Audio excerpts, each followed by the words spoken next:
Good morning, RCA News Bulletin. I am Varney Diggs reporting. In the headlines, President Ellen Johnson Sirleaf has made a special visit to the family of the 12-year-old girl who was raped to death in Motor Corner community in Monrovia, outside Monrovia. Ahead of the reopening of schools across the country, Liberia's Vice President Joseph Boyka has donated 200 computers to several learning institutions in the country. The Traditional Council of Liberia has condemned and expressed their satisfaction over the ongoing internal wrangling among some members of the House of Representatives. And coming up in foreign news, Nigeria does not need the help of the United Nations or the African Union troops to take on Boko Haram, the country's national security advisor has told the BBC. Those were the headlines, now the news in detail. President Ellen Johnson Sirleaf has made a special visit to the family of a 12-year-old girl who was raped to death in Motor Corner community in Monrovia, outside Monrovia. The deceased was allegedly raped by a man aged 49, identified as Musa Khan, who is currently in police custody. According to an executive mansion release, President Sirleaf expressed shock over the raping and subsequent death of an innocent child. She pointed out that the government is concerned about the roles played by different actors following the raping of the child and has requested the Ministry of Justice to probe the situation to facilitate informed actions.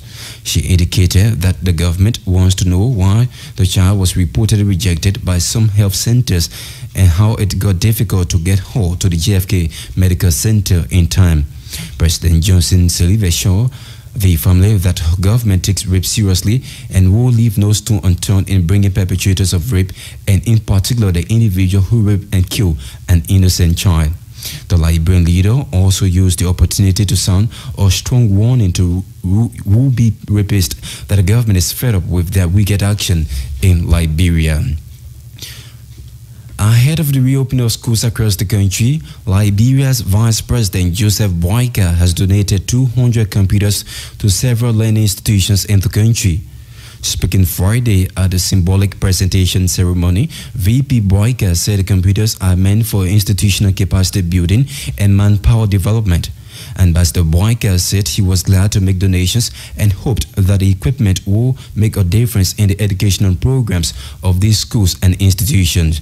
The Vice President pointed out that more of such donations will be made in the coming month to other institutions. Of recent, we received these computers, not from the UK, but from a friend in Seoul, Korea. I think it's one of the first batch of about 500 computers are supposed to be coming. The first 200, we're giving them to we are giving them to a number of institutions.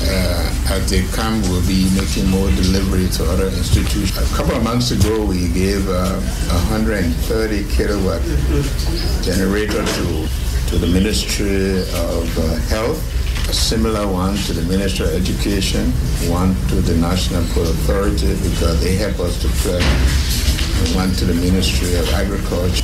Today we are pleased to provide these computers. They came a couple of months ago, but because of the Ebola, we thought we should delay because schools were not functioning.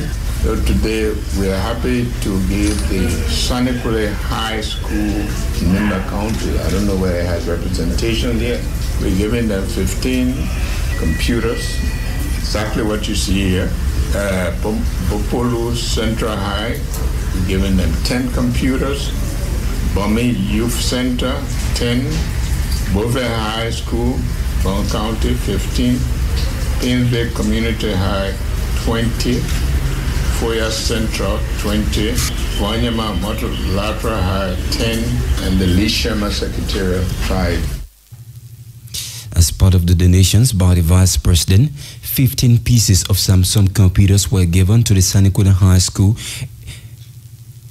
in Nimba County, 10 pieces to Bopolo Central High School in Bopolo County, 10 pieces to Bomi Youth Center in Bomi County, 15 pieces to Bove High School in Bon County, 20 pieces to Pinsville Community High School in Montserrat County, and 20 pieces of computer to Foyer Central High School in Lofa County.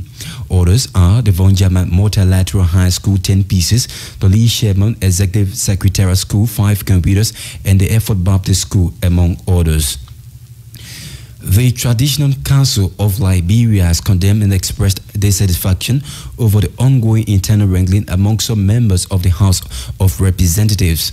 The head of the Traditional Council, Chief Zanzan Kawa, said it was regrettable that people who were elected to serve their constituencies would decide to create dramatic scenes at the lower house. He added that for those aggrieved members to disrupt session was a gross violation and should not be tolerated in the country. Yeah, they have chakras. They can't do something better to represent Liberia. We don't so far. We appeal to them. Let them change their way and their mind in their country. When they say hot in parliament, and we respect you, we'll put you there for you to do something to represent Liberia. But every day, money. You're talking about money. You're talking about money. What money you talking about? Money to develop your districts, or money to develop your country, or money to put in your pocket. The oil in the country, they pay the oil bill, all oil blind and filling the country, no cheap inform, no cheap well or is. That only the oil money being they making confusion. The president of Liberia now do everything that one will take the president. Thank you. But the people in the house, the way they doesn't need to go in the country, the way they carry in the country, we not sorry. We are the Liberian people. We are the indigenous people. Therefore, I think we can't see to it now so they can visit their law for the children to take over that house. The head of the Traditional Council at the same time disclosed that he also disclosed plans to hold roundtable discussions with that body to see reasons to probe the ongoing conflict. Chief Kawa emphasized that the council plays a critical role and it is important for it to intervene in order to resolve the matter. According to him, the meetings will ensure that both parties are invited to discuss the best way the matter can be laid to rest. Citizens of Upper Marquette Clan into the district have alarmed over the abandonment of a bridge that is expected to connect at least 3 counties, including Bomi, Bong, and Montserrat counties. The bridge, which was destroyed some 40 years back, was awarded to a construction firm, the Modern Construction Company, but is said to be at a standstill as the contractors have reportedly abandoned the project. The citizens complain that the situation has created serious setbacks for them and want the district authorities to prevail on the contractors to resume work on the road before the rainy season. Since the people came to start the project, and the project we can't see it to go forward, and since they started and with the suffering, it's been, I can say, it's serious than ever before, because there's no even pathway to pass, because the bridge from the time they start, they can't even complain, and we are suffering actually. Really want to know what they cost, because the BB people, since they came, the representative know, the superintendent know, I think they all have already come to the bridge and started the project. But since that time, we're suffering. And that one of our main concerns is why it says that our own development can reach up. That by then putting effort for them to complete the bridge, because I think when they put effort, those that even take the contract, they will be serious at it to do the job. Because since then, they start last year up to the time this is January, and we are not seeing none of them to come in. They are so concerned. So that we're ready as a youth in Marquette Clan to the district, Montserrat County, as speaking Maurice Best, ready that the one that really hurting me. So I want to appeal to the representative that they must please help us with. The citizens are also worried that transporting their farm product is becoming difficult on grounds that vehicles cannot access most surrounding communities due to the absence of the bridge. The citizens of Upper Marquette Clan into the district are at the same time appealing to Montserrat County lawmaker Josephine Francis to help in bringing relief to their district. A joint U.S.-Liberia clinical research partnership has been launched in Liberia for the first time to experiment 2 distinct Ebola vaccines in Monrovia and its environs. The 2 vaccines were produced in the United States and Russia.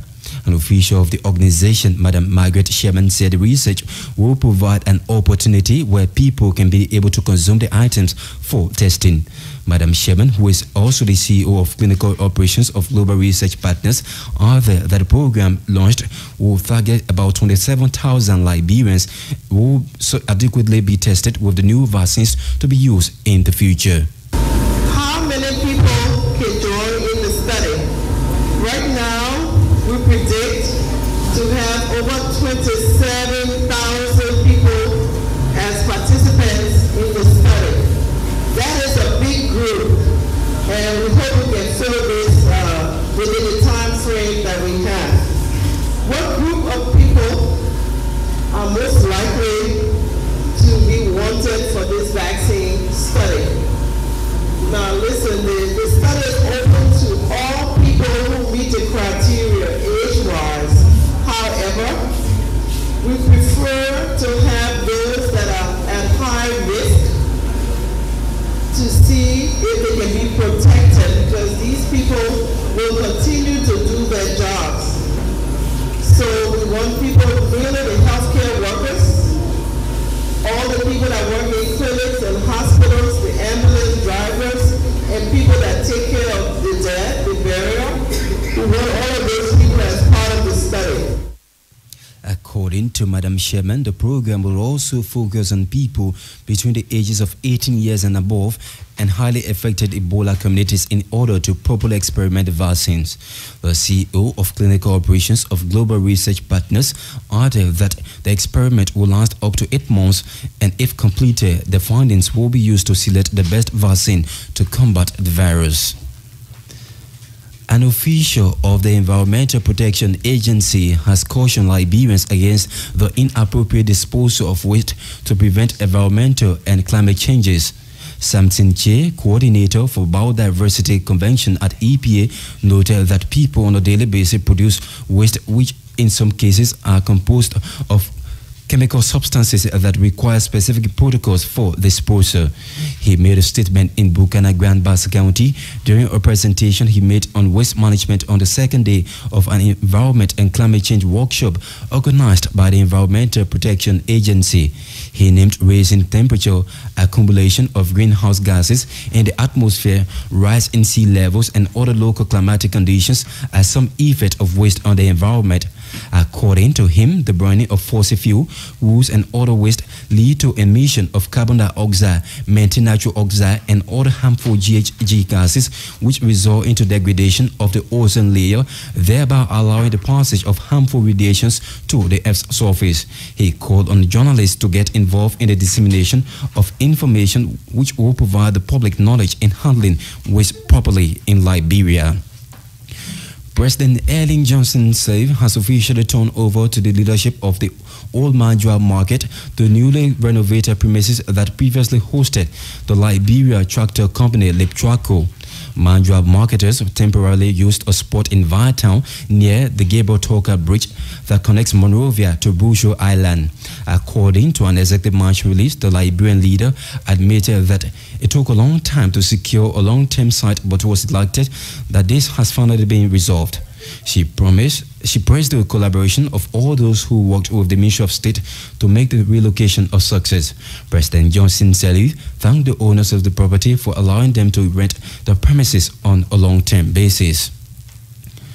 Liberia's Vice President Joseph Boyka has donated 2 40-foot containers of tuna and fish to the government and people of Sierra Leone and Guinea on behalf of the government of Liberia. A release from the office of the Vice President said the gift is intended to beef up the fight against the virus that has plunged the Mano River Basin since March of 2014. Vice President Boyka said it was important to identify with our closest neighbor in the time of great need. Meanwhile, a dispatch from the Liberian Embassy in Freetown has confirmed that one of the containers with 1,338 cases of fish was received by the government of Sierra Leone. A total of 189 fire incidents occurred in the country in 2014, according to statistics released by the Liberia National Fire Service.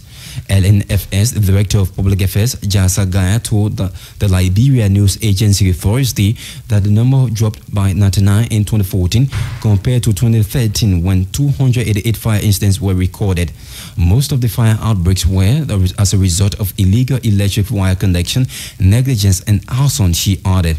Gaya said while there were 15 fire-related deaths recorded in 2013, only if it occurred in 2014, adding this shows a significant improvement in how careful people have become. And away from home, Nigeria does not need the help of the United Nations or African Union troops to take on Boko Haram, the country's national security advisor has told the BBC. Sambo Dasuki said Nigeria and its neighbors, Niger, Chad and Cameroon, were in a good shape to address the issue of Islamist insurgency. He acknowledged the militant were a real security threat and said that close to 50% of Nigeria's military was now deployed in the northeastern part of the country. Boko Haram took up arms in Nigeria in 2009. He says it is fighting to create an Islamic State in the country. Since the government declared state of emergency 20 months ago in 3 northeastern states to deal with the insurgency, the group has strengthened and now controls several towns where it has declared a caliphate. The militants gained worldwide attention after kidnapping more than 200 schoolgirls in April.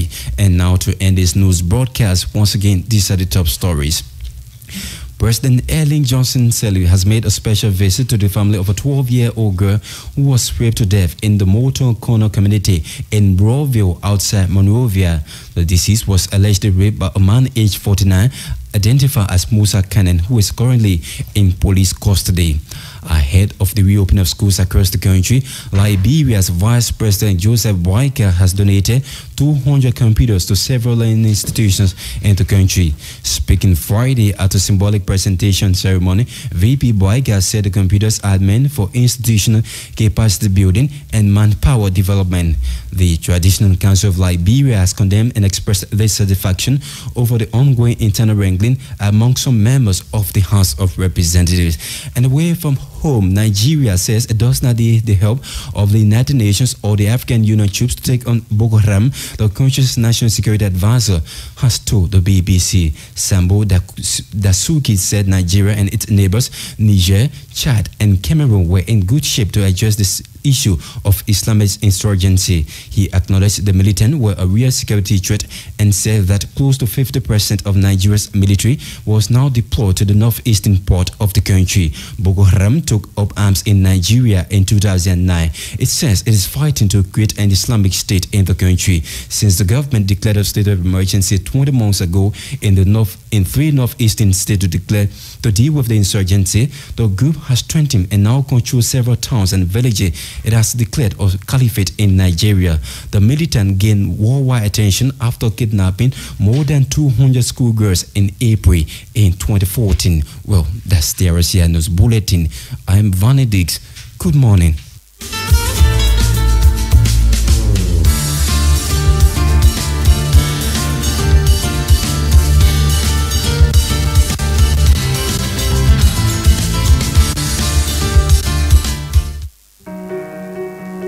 This program is brought to you by Shrimex Oil and Gas Company. Wow, Shrimex? Yes, Shrimex, the leading petroleum company in Liberia.